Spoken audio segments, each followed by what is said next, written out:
इस एयरपोर्ट को बनाने का डिसीजन लिया गया, जहां पर इस वाले इंटरनेशनल एयरपोर्ट को 2 रनवे के साथ बनाया जा रहा है। इस एयरपोर्ट को बनाना इतना आसान नहीं था गाइस। जैसा कि मैंने आपको बताया, इस एयरपोर्ट की चर्चा सन 2000 से ही चल रही है। इसे बनाने में कई चैलेंजेस का सामना करना पड़ा, क्योंकि आपको अगर एयरपोर्ट बनाना है तो आपको जंगल को साफ करना होगा। आपने देखा होगा कि एयरपोर्ट का जो रनवे होता है वहाँ पर बीच में कोई भी गांच नहीं होता है। दूर दूर तक कई किलोमीटर तक आपको पूरा खाली जगह चाहिए, कोई गांच वगैरह नहीं। तो कई तरह के आंदोलन हुए थे इसको बनाने के लिए, लेकिन 20-22 सालों के बाद इसका काम स्टार्ट हो चुका है। अगर नवी मुंबई इंटरनेशनल एयरपोर्ट के करंट स्टेटस की बात करें तो अभी इसका जो फेज 1 का कंस्ट्रक्शन है वो काफी जोर शोर से चल रहा है। अभी टर्मिनल बिल्डिंग 1 और एक रनवे के साथ इसको तैयार किया जा रहा है। इसके अलावा 2 पैरेलल टैक्सी वे का भी निर्माण किया जा रहा है। अगर बात करें कि टर्मिनल बिल्डिंग 1 कितना तैयार हुआ है, तो यहाँ पर आपको कई सारे चेंजेस देखने को मिलेंगे जो कि पहले नहीं थे, अब बन चुके हैं। टर्मिनल बिल्डिंग 1 के वेस्टर्न साइड में रूफटॉप का काम लगभग हो चुका है। एयरपोर्ट के एप्रोन एरिया का काम भी हो चुका है। एप्रोन वैसा एरिया होता है जहाँ पर एयरक्राफ्ट को खड़ा किया जाता है,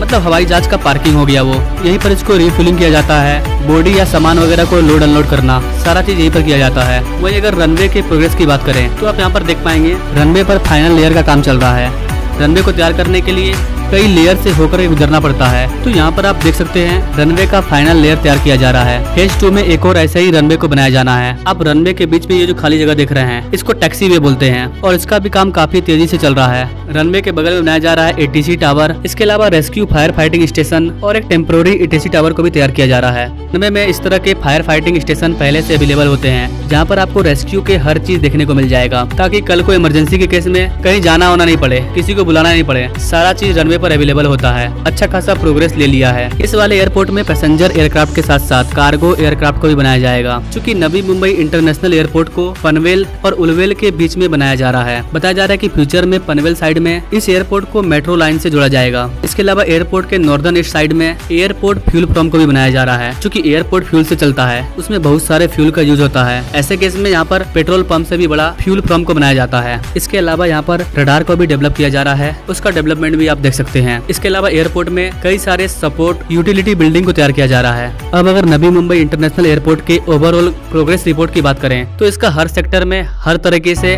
डेवलपमेंट किया जा रहा है। काम काफी तेजी से चल रहा है। बाकी दोस्तों, आपको क्या लगता है नवी मुंबई इंटरनेशनल एयरपोर्ट का जो पहला फेज है वो कब तक बनकर के तैयार होगा? और जानकारी पसंद आई तो कमेंट में जय हिंद जरूर लिखें। Now thanks for watching. मिलेंगे अगले वीडियो में एक नई जानकारी के साथ। तब तक के लिए जय हिंद।